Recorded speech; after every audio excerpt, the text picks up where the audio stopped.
नमस्कार मित्र-मैत्रिणींनो, तुझ्याच home vlog मध्ये तुमचं सर्वांचं मनापासून स्वागत करीत आहे।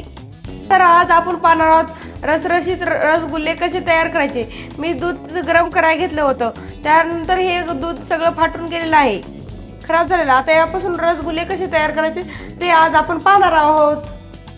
चला आता आपल्या रेसिपीला सुरुवात करू। त्यासाठी हे पाहू शकता तुम्ही, असं हे खराब झालेलं आहे। त्याला आता मी एक गाळून घेणार आहे, यामधलं पाणी साईडला काढून घेणार आहे। त्यासाठी मी एक खाली पातेलं ठेवून दिले आणि त्यावर चाळणी ठेवून दिले आणि सुती कपडा यावर झाकून घ्यायचा। त्यानंतर आपलं हे दूध यावर वतून घ्यायचं फाटलेलं।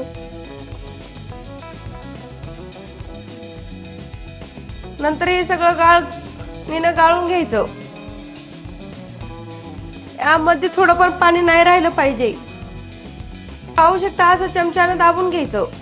काढून घेतल्यानंतर या प्लेट मध्ये हा उंडा काढून घ्यायचा। पाहू शकता तुम्ही, हे असं तयार झालेलं आहे, यामध्ये थोडं पण पाणी राहिलेलं नाही।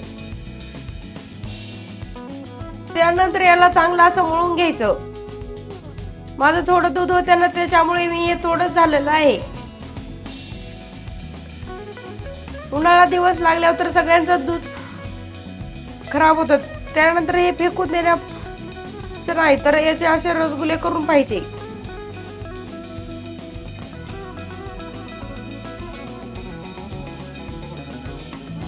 या अशा हाताने मळून घ्यायचे। पाहू शकता तुम्ही, मळून झालेलं आहे। आता याचा एक उंडा तोडून घ्यायचा आणि याला रसगुल्ले असे गोल गोल करून घ्यायचे।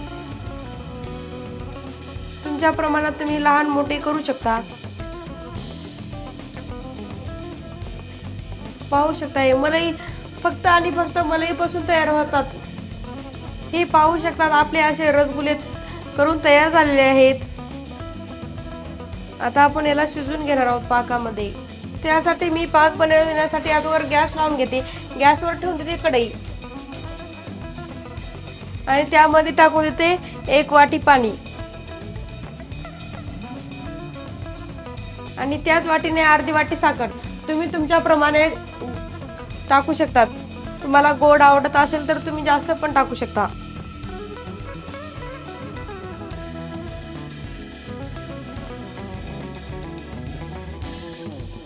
त्यानंतर त्याला हलवून घ्यायचं साखर विरघळेपर्यंत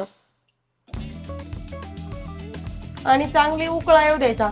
एक तारी पण नाही करायचा पाक आणि कोणताच पाक होऊ द्यायचा नाही, फक्त साखर विरघळू द्यायची आणि 2 उकळा येऊ द्यायचा। पाहू शकता, आपल्या पाकाला पण उकळा चांगला आलेला आहे। हे कोमट पण पाक नाही पाहिजे, आपल्याला गरम गरमच पाक पाहिजे। गरम गरम पाकामध्ये हे रसगुल्ले आपण सोडून द्यायचे आणि रसगुल्लेला पाक हा पातळच हवा असतो।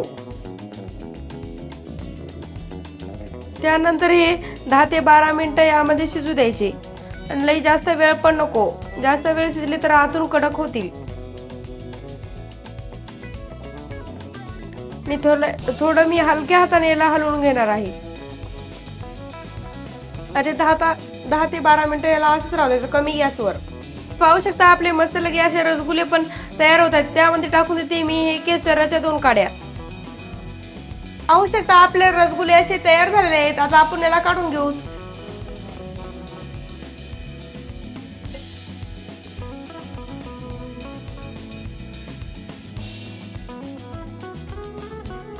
पाहू शकता, आपले रसगुल्ले असे तयार झालेले आहेत। आता याला थंड होण्यासाठी फ्रीज मध्ये 5 ते 10 मिनिटं तरी ठेवून द्यायचं आहे। चला याला फ्रीज मध्ये ठेवून देणार आहोत। पाहू शकता, 5 ते 10 मिनिटांनंतर फ्रीज मध्ये काढून झाल्याच्या नंतर पाहू शकता, आपले असे रसगुल्ले थंड झालेले आहेत। पाहू शकता, आणि वरून पण लुसलुसीत तयार झाले आहेत आणि आतून पण लुसलुसीत तयार झाले आहेत। तुम्ही पाहू शकता, पाहताच तोंडाला पाणी सुटायला सुरुवात झालेली आहे। ही जर रसगुल्ल्याची रेसिपी तुम्हाला आवडली असेल तर लाईक करा, कमेंट करा आणि चॅनलला सबस्क्राईब केलं नसेल तर नक्की करा। पाहिल्याबद्दल धन्यवाद। भेटूत आपण अशा सोप्या साध्या रेसिपी सोबत।